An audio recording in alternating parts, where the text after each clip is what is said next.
Buenos días, estrellita. No, buenos días, espero que estén, digo tardes, espero que estén muy bien, espero que el profe Jaime esté bien. Hoy vamos a hablar sobre el capítulo 8 de David Bushnell. El capítulo se titulaba La República Liberal y comprende el periodo que va a 1930 a 1946. Para empezar con esta tertulia, tenemos que decir que Enrique Olaya llegó al poder, si no estoy mal, en 1930 y se caracterizó su gobierno principalmente por un impulso económico. Entonces, lo que él hizo siempre fue como a través del Banco Nacional, incorporarlo a la Bolsa de Wall Street. También lo que hizo fue crear gabinetes económicos con el fin de siempre suministrar soluciones para saldar la deuda externa que teníamos con Alemania y con Inglaterra. Y otra cosa que también se caracterizó de su gobierno fue como los programas domésticos y los salarios de los empleados del gobierno. Es decir, siempre fue reconocido por ser una persona que los que trabajan con él siempre salían muy bien remunerados económicamente y tenían palanca para progresar dentro del gobierno. Ahora bien, vamos a pasar a hablar sobre un poquito lo que es la revolución en marcha. Y bueno, pues la revolución en marcha es como lo que le llaman al primer periodo presidencial que tenía Alfonso López Pumarejo, que fue del 34 al 38. Y pues esto se le atribuyó pues para marcar la diferencia entre el gobierno de él y el de la Concentración Nacional, que después iba por Enrique Olaya Herrera. Y pues bueno, varios analistas políticos consideran este periodo de tiempo como uno de los más destacados del siglo XX, mientras que pues durante un siglo periodo presidencial, Alfonso López Pumarejo tuvo que sortear como varias limitaciones que no le permitían lograr los mismos resultados transformadores. Y ya en las elecciones, bueno, antes, primero en las elecciones del 34, el favoritismo liberal, es que mucho ruido, perdón, era evidente y López ganó con 938.000 votos, que es la mayor votación registrada hasta el momento. Y ya dentro de las renovaciones importantes de este periodo se encuentra la reforma agraria del 36, donde el gobierno acogió como la política laboral y progresista. Y la juventud y el pueblo simpatizaron con estos cambios que le dieron como paso a la creación de la Confederación de Trabajadores de Colombia. Y pues así López dirigía como las acciones de todos los sectores de la sociedad, incluyendo a la clase trabajadora, los socialistas, los comunistas y en general como a toda la izquierda de su propio partido. Y los opositores estaban en el Partido Conservador como el propio liberalismo. Pues algunos decían que López era comunista y pues peleaban como por más cambios un poquito más moderados. Otras propuestas que López Pumarejo tuvo en su presidencia fue lo de replantear las relaciones de Estado-Iglesia. Pues antes todos sabemos que la Iglesia tenía como mucho impacto en la sociedad, entonces lo que hizo fue que el Estado como que fuera más el regulador en la sociedad y en la economía del país. También algo muy importante, en mi opinión, es la reforma educativa que hizo. Eh, Fue una reforma universitaria que tuvo lugar inicialmente en la Universidad de Córdoba. Eh, este modelo, como que, o sea, se reformó mucho la educación porque, como dije anteriormente, estaba basada en la iglesia, en la religión, y lo que él hizo fue como permitir más acceso a ella por medio de esta reforma.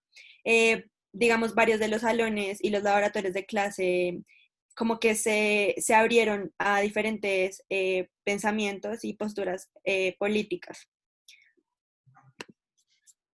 Ahora yo les voy a contar un poquito sobre el abuelito de Juan Manuel Santos, Eduardo Santos. Él llegó al poder en 1938, caracterizándose por no tener un contrincante, pues el Partido Conservador no postuló a ningún candidato en ese momento. Entonces su presidencia se caracterizó más que todo por no fomentar la violencia bipartidista. Al contrario, su mandato fue llamado la tregua de 4 años, pues buscó fomentar el desarrollo económico y mantener entre todos los conflictos que ya había, mantener una relativa paz. Más adelante, en 1942, López Pumarejo llega al poder en una lucha ahí entre liberales y conservadores que naturalmente siempre se venía viendo y a partir de 1942 se fue afianzando mucho más. Y bueno, su mandato pues fue muy duro y muy crítico y fue de difícil manejo. Por lo mismo que les cuento de la violencia, la violencia bipartidista en ese momento estaba en pleno auge, entonces este conflicto que tenía López Pumarejo por mantener el país bien era muy difícil, lo cual básicamente no logró en su mandato. Sí, lo que dices, Dani, es muy cierto.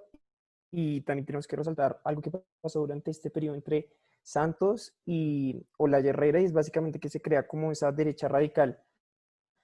No sé si ustedes sabían, pero por ejemplo hubo varios líderes conservadores que toleraban lo que estaba pasando en ese entonces en Europa con Mussolini, con Franco y con Hitler. Eso nos da como una idea de, wow, o sea, en el país se pudo haber gestionado inclusive un movimiento con los ideales de ellos. O sea, recordemos que los liberales en ese entonces eran, pues eran liberales, obviamente existían conservadores, pero de todas maneras en los liberales sí había como una rama derecha muy marcada. Entonces no sé si opinan, si se puede, o sea, si se pudiera o si se pudo haber dado como esa facción de derecha radical que expresara esos movimientos, por ejemplo, como de Hitler y Franco y Mussolini. Es una idea loca, pero no sé qué opinan. Yo, yo quiero contestar la pregunta y luego hacer otra pregunta para la discusión. Pienso que no, lo que pasó con Mussolini, Franco y Hitler son movimientos, eh, no porque, por ejemplo, el movimiento de Hitler se haya llamado el nacionalsocialismo, tiene que ver con una figura completamente de izquierda. Tal vez la configuración de estas facetas eran un poco raras y yo creo que anclarlas hacia un sector político es demasiado difícil porque tiene facetas de izquierda, pero al mismo tiene facetas nacionalistas completamente de derecha, entonces es un poco complicado establecerlos dentro de la línea, dentro del plano cartesiano, es extraño que siempre analizamos.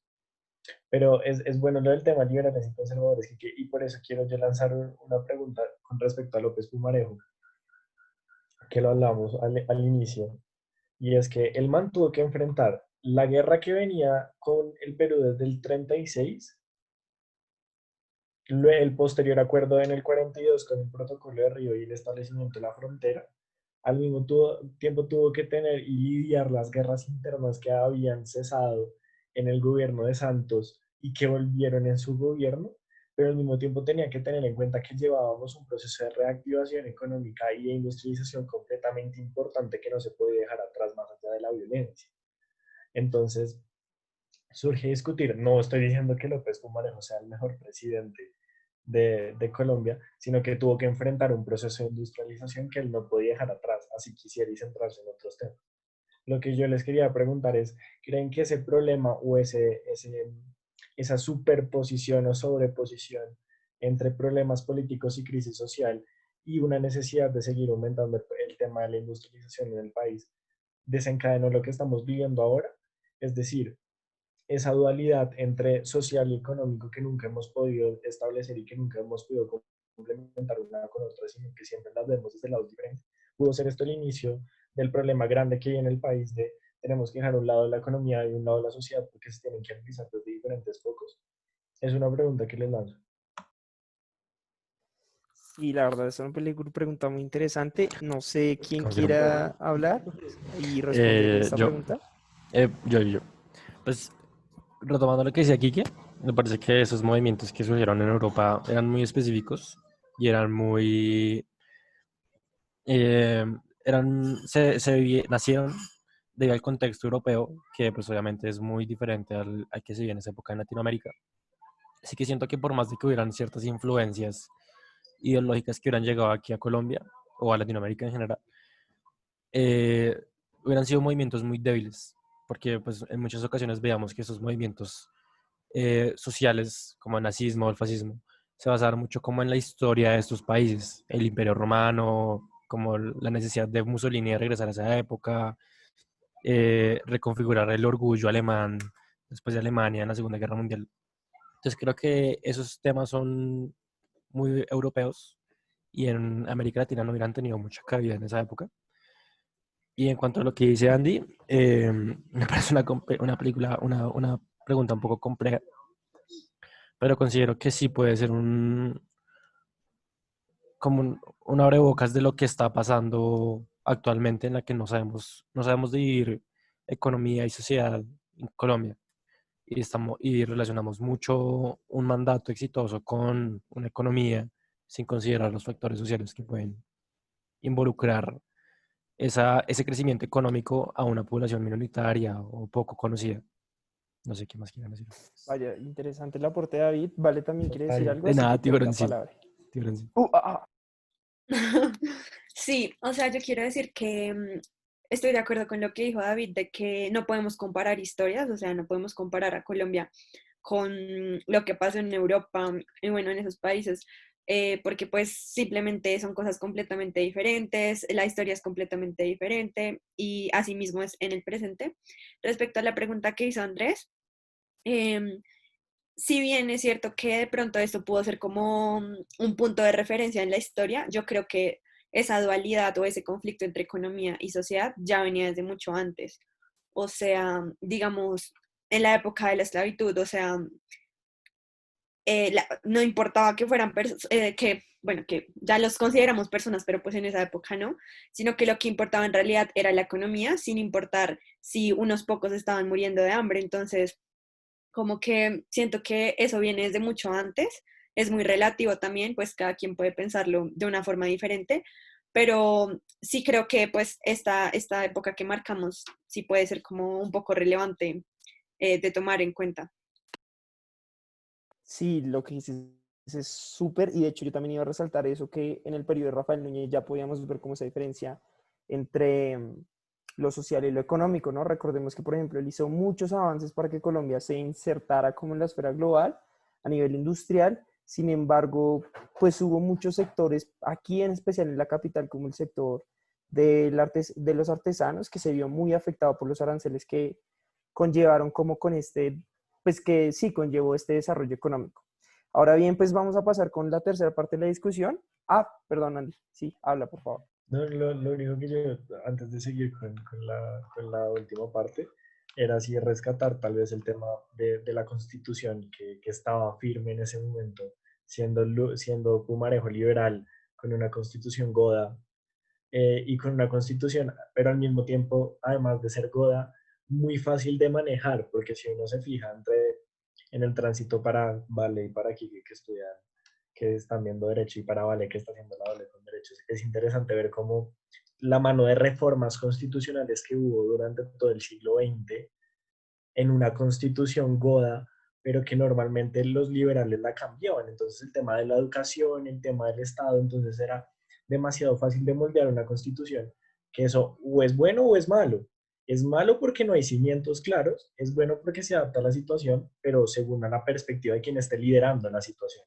Entonces, pues quería hablar también un poquito del tema de la constitución, que también me pareció importante, pero dale, Kiki, con la última parte. Claro, sí, Andy, lo que dices es muy cierto. O sea, como esa manipulación que tenía en ese momento el gobernante de la Constitución fomentó aún más ese bipartidismo que, pues, lastimosamente derivó en muchas guerras. Por último, David nos va a relatar un poquito sobre lo que fue el fin de la República Liberal y, pues, las consecuencias que trajeron como ese fin de la República Liberal a la historia de Colombia. Así que, David, por favor, prosigue. Sí. Bueno, pues como podemos observar, perdón. Después de que López deja la presidencia, sí, parece que ver. Pues podemos ver que existe una división entre el partido, entre los modernos liberales, como serían conocidos actualmente, y los liberales lopistas, que eran considerados más como que iban más relacionados con una tradición oligárquica, que ya hemos visto aquí en Colombia. Entonces se crea como esta división dentro del Partido Liberal, en la que se busca establecer como cuál estancia del partido se adapta más a las circunstancias actuales de Colombia. Por si ponen los efectos me hacen reír. Sí, se Perdón, lo perdón, doctor, cambiando, perdón. me da mucha Prosiga, por risa. favor. Entonces podemos ver cómo existe la división dentro del partido eh, por las clases sociales que se estaban empezando a surgir, pues debido a los movimientos europeos que estábamos viendo, como el socialismo, y esta necesidad por reivindicar esas clases minoritarias que estaban, pues que siempre habían sido excluidas en Colombia. O sea, nunca en la historia de Colombia tú vas a ver que se menciona la historia de una minoría porque no existe, para ellos no existía ningún tipo de minoría aquí en Colombia. Entonces podemos ver una división al interior del partido que posteriormente sería eh, liderada por, Ga- por Gaitán, que es de lo que Dani nos va a hablar ahorita. Sí, yo quería mencionar eso rápidamente. Pues ya, digamos, Quique mencionó, bueno, profe, qué pena no prender la cámara. Quique nos había mencionado cómo el liberal, o sea, el Partido Liberal empieza a tener como eh, ciertos rompimientos dentro de sí por, puede llamarse temas ideológicos que empiezan a separarse y con Gaitán se entra una nueva ola del liberalismo. Entonces, ¿qué pasa con el Bogotazo? Resulta que sí, todos sabemos que a Gaitán lo matan el 9 de abril del 48, que lo mató un señor de apellido Roa Mendoza, que lo lincharon y ya, y hubo muchas muertes, o sea, la gente como que se queda en ese tema. Pero realmente hay una historia detrás y hay una trascendencia detrás. Podemos empezar con la conferencia panamericana, que pues digamos, yo entiendo, profe, que no está metido en sí en la lectura, pero siento que sí es muy pertinente mencionarlo en este contexto del cual estamos hablando todos, y es que detrás del asesinato de Gaitán se encuentran muchas personas detrás. Entonces, está, como les mencionaba, la conferencia panamericana, que es una conferencia la cual la cual cita a Estados Unidos para todos los países americanos en contra, en contra de cualquier tendencia comunista. Entonces, ahí es cuando Colombia empieza a romper relaciones con la Unión Soviética y todo este tema. Entonces, hay papeles que tiene la CIA donde se evidencia que hubo agentes estadounidenses detrás del asesinato de Gaitán. Entonces, hay que entender también que este tema como del comunismo y de la tendencia que escuchamos ahorita de castrochavismo y todo esto, viene de mucho antes y es como un miedo que siempre nos han inculcado y que eso trajo grandes repercusiones a Colombia, a pesar de que Colombia jamás ha sido un país abiertamente comunista, y la verdad dudo mucho que en mis años que me queden de vida vaya a ser un país abiertamente comunista, este o cualquier otro país de América Latina. Entonces es muy importante como hacer ese énfasis en lo importante que es ese término y lo importante que fue Estados Unidos en las repercusiones que tuvo este país en la guerra bipartidista y en el asesinato pues del caudillo del Partido Liberal. Sí, wow, lo que dices es muy importante, Dani. Así, por favor, habla. Bueno, acá es también un poco para discutir, ya para terminar, porque lo que dice Dani es importante, pero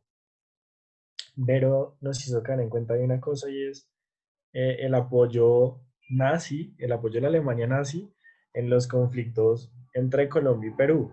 Entonces, por ejemplo, Colombia no tenía entrenados pilotos, entonces una historia grande entre Colombia y Perú, como los colombianos tuvieron que recaudar y entregar todas sus cosas al Estado para que el Estado pudiera pelear. Pero al mismo tiempo compramos buques, compramos aviones, pero no teníamos pilotos entrenados. ¿Y de dónde eran los pilotos? De la Alemania nazi. Entonces viene tal vez un poquito a jugar esa clase que dice Dani de Colombia nunca va a poder, o ningún país de Latinoamérica se va a fijar tal vez en el comunismo. No estoy hablando que la Alemania nazi piense en el comunismo, pero sí tal vez sabíamos los nexos antes de la invasión a Polonia que tenía la Alemania nazi con la Unión Soviética. Sí que existían unos nexos. Y el plan inicial que Hitler hizo tal vez no era el que en un primer momento estaba planeado. Pero luego vamos a ver las relaciones. Además, Colombia nunca ha tenido malas relaciones con Cuba. Entonces también podríamos hablar de que, oiga, una influencia desde qué parte. desde Estados Unidos con todo el movimiento ideológico que ellos dominaron. Oiga, miremos también el lado de Cuba, que sus buenas relaciones que hemos tenido con ellos han llevado al mismo tiempo un movimiento revolucionario al país. Entonces no estoy hablando de que pueda ser un comunista, no, pero miremos el caso de López Pumarejo, donde las transiciones fueron abruptas. ¿Qué pasó? Él mantenía muy buenas ideas, pero la transición, como lo dijo Wally, como lo dijo Vero, fueron abruptas. Y eso es lo que podría llegar en dado caso en Colombia. No hablar de un comunismo extremo, pero sí una transición abrupta de derecha-izquierda, que es tal vez el problema más grande y que tenemos que empezar a pensar para 2022. ¿Qué se elige, una izquierda radical o una derecha radical? Porque ya no confiamos en el medio. Entonces es como el tema de las transiciones, tal vez no quedamos con el comunismo o con la democracia liberal así a su máximo esplendor, pero sí tal vez es bueno considerar que Colombia ha estado en los dos lados, como ha pateado con las dos, como se diría coloquialmente. Sí, ha pateado con las dos piernas, efectivamente. Y lo que dice me parece también súper importante porque, o sea, desde ese momento podemos ver, no, o sea, no es que desde ese momento se haya como gestado esa izquierda, o sea, liberales, conservadores, sino que ya venía atrás, pero desde ese momento como que se plasmó sí o sí esa diferencia como súper, hiper, mega marcada. Por último, también pues quería resaltar que sí, lo que dice Andrés es muy cierto. Ellos no solo trajeron empresas peruanas, sino que fueron inteligentes y trajeron empresas, o sea, aerolíneas aquí a Colombia, como por ejemplo SACDA o Panam. Entonces ahí ya empezamos a ver cómo pues Colombia sí se va insertando dentro de ese comercio internacional y dentro de esa esfera global, que me parece muy importante resaltarlo porque para estos años Colombia no solo empezaba a vivir a exportar, o sea, no solo era reconocido como el exportador de café, sino ya se estaba plasmando como un país en proceso de desarrollo. Sin más, pues muchísimas gracias por su tiempo, por el tiempo del profe. Esperemos que sea para usted chévere y nutritiva mentalmente esta tertulia, lo queremos. Y nada, muchísimas gracias, chicos. En nutritivo. Gracias, Gracias, muchachos. Obando, gracias. Hasta luego, Gracias. pues vaya bien.